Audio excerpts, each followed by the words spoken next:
WLNS is here for you, celebrating 75 years of bringing you the news with 6 News at 5. Congressman Tom Barrett stops in Charlotte and shares his thoughts on the Epstein saga. It's our top story at 5. Thanks for joining us. I'm Jorma Duran. Congressman Tom Barrett, who represents much of mid-Michigan, talked with road workers in Eaton County today. It's one of his first publicized appearances in the 3 weeks since the House went on its summer break. That break started early because House leaders wanted to avoid a vote on the Jeffrey Epstein scandal.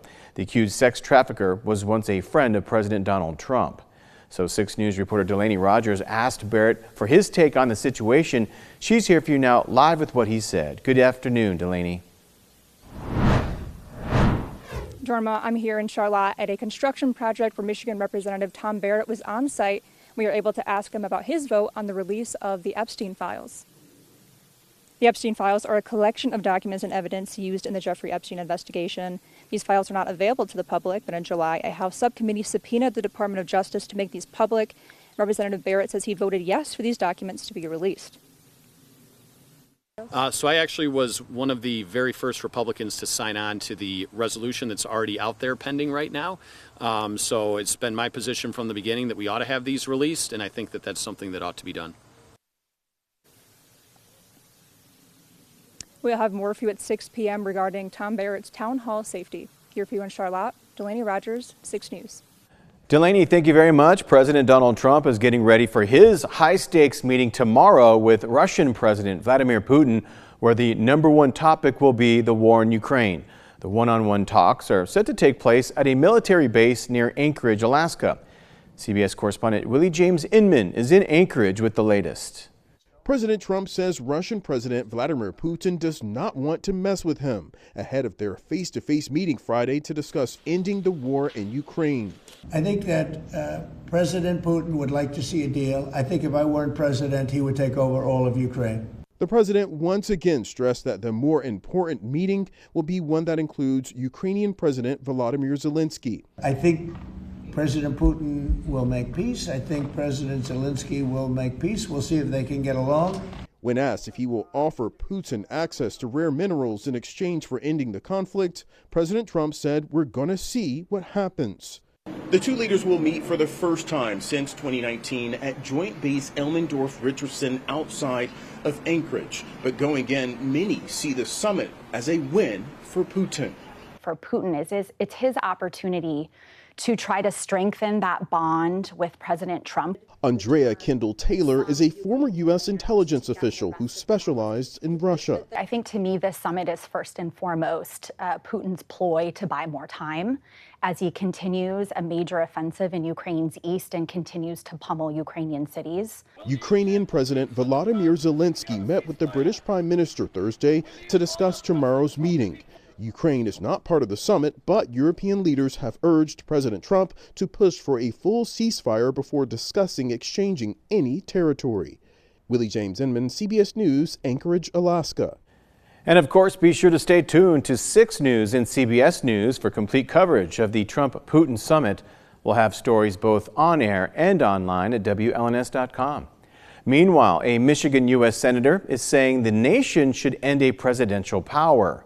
Senator Elissa Slotkin says we should do away with the presidential pardon, calling it a, quote, quirk of history that does not make sense in America any longer. While presidential pardons have caused controversy with commanders-in-chief of both parties, President Trump, among other things, cleared the criminal records of everyone involved in the January 6th attack on the Capitol. Senator Slotkin says he's using his pardon power to, quote, pay back favors. Meanwhile, Michigan Attorney General Dana Nessel is joining many other attorneys general from across America over concerns about Instagram. They're concerned about the social media giant's new location sharing feature. In a letter signed by Nessel and 36 other attorneys general from both parties, they expressed their concern about how the feature could affect children, survivors of domestic violence, and other vulnerable users.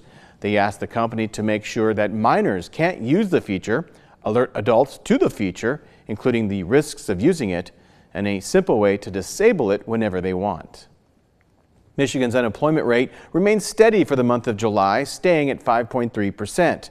Economists say that's because the number of jobs and the number of people who lost their jobs both fell by 5,000. Michigan's unemployment rate is still 1% higher than the national average. The total number of Americans collecting unemployment for the week before last fell just to under 2 million. While the legal future of Pipeline 5 under the Straits of Mackinac remains a question mark, an engineer is telling 6 News tonight the proposed Enbridge tunnel can't be constructed due to unsafe conditions at the bottom of the straits.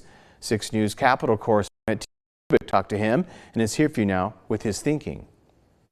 The Pipeline 5 controversy continues, with the Canadian pipeline company Enbridge wanting to build the tunnel under the Straits of Mackinac and environmental groups joining with the State Attorney General Dana Nessel to make sure it doesn't happen, while labor unions and others have locked arms with Enbridge to get this project off the drawing board and into the ground. Entering the discussion is this engineer, who contends even if the courts and other agencies sign off, the project should not go forward. Why? It's extremely poor rock quality. The tunnel was intended to be installed in massive or solid rock. And what they found is the opposite of that, highly fractured rock. And in some cases, there may be no rock at all. Environmentalist Sean McBreedy, of course, is concerned about eventual environmental damage to that whole area if something goes wrong. And Mr. O'Meara does not rule that out. And because of the nature of the geology out there, you could cause damage to the existing line pipeline. You could create a giant sinkhole out there that could undermine those existing pipelines and cause a disaster. However, 6 News shared these comments from Mr. O'Meara with the company, and it sent this bulletproof response, including this. The Michigan Public Service Commission, quote, reports good rock conditions and minimal water flow are anticipated, and no adverse geological conditions are known to exist, which would negate tunneling as an option. Regarding environmental concerns, the memo continues, based on an extensive geological investigation, the state PSC writes that the review was, quote, used to determine good conditions at tunnel level and above the tunnel. And the company asserts in the memo that the project will conform to all approved tunnel specifications and will be subject to environmental review. Plus, it adds, the best tunneling experts in the world have been working on this project, and, quote, the tunnel will be built to stand the test of time. Needless to say, not everybody agrees with that conclusion. Here for you in Lansing, Tim Skubic, 6 News. Good news and bad news tonight. The bad news, you did not win $526 million in last night's Powerball. The good news, no one else did either. That means $565 million will be up for grabs when they draw the numbers again on Saturday.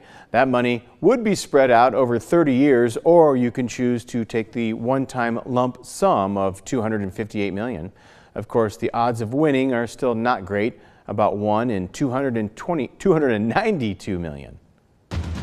From Storm Tracker 6, this is Weather First, sponsored by Auto Owners Insurance. Simple human sense.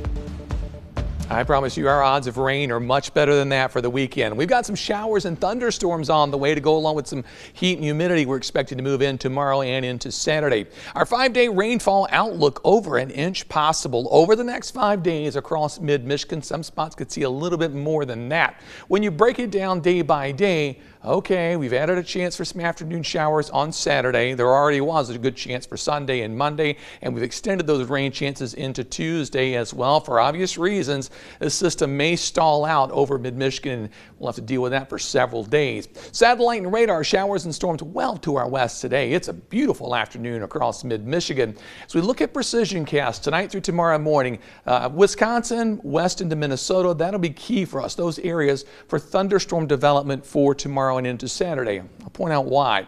Tomorrow morning, just fine. Tomorrow afternoon, no problems. But we start to watch to our northwest, because if thunderstorms begin to form across portions of Wisconsin during the late night hours, that'll begin to move in our direction, and it'll put what we call an outflow boundary in the area. Basically, it's just like a mini cold front, and it can focus showers and thunderstorms. And so by Saturday afternoon, we may see a couple of thunderstorms popping up right over mid-Michigan. They won't last all that long, but you may have to dodge a few of those for outdoor plans on Saturday. And then Sunday, more energy to our northwest.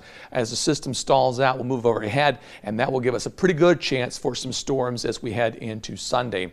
Temperatures currently in the low to the mid 80s without a lot of humidity. Feels nice out there. Our dew points are still in the lower 60s. It's still a touch on the muggy side, but not all that bad. The dew point is going to ramp up though as we head into the weekend. I mean, near 70 or better for a couple days. So Saturday and Sunday very muggy, and it remains fairly muggy for Monday and Tuesday. Skyview Network, sunshine on the McLaren cam. We're at 83 degrees. Our dew point's back up to 67, so heat index is at 85 degrees. In Grand Ledge, partly sunny skies, temperature 83, feels like 86 with a dew point of 68. Calm winds for the moment. So we head further south into Jackson. Temperature right now 85 degrees, winds only 6 miles per hour. Dew point much better, near 60, so it feels refreshing, feels like the actual air temperature. No heat index to worry about. In Hillsdale, mostly sunny skies, temperatures at 82, humidity 57%. It feels like temp at 84 with a dew point of 65. Tonight's forecast, overnight low drops to 63 degrees. Pretty nice out there, partly cloudy skies.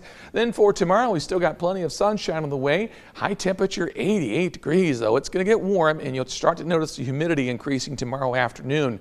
The 6-day forecast, a couple storms around on Saturday, better chance Sunday, Monday, and Tuesday. Highs in the 80s, then we're still looking at that nice refreshing air with 70s for Wednesday. Comfortable humidity through next weekend, and we changed the storm chances from next Sunday to Saturday as that system looks a little bit quicker. Oh, good. Maybe good? Yeah. Well, I hope it moves over to Friday and keeps the weekend dry.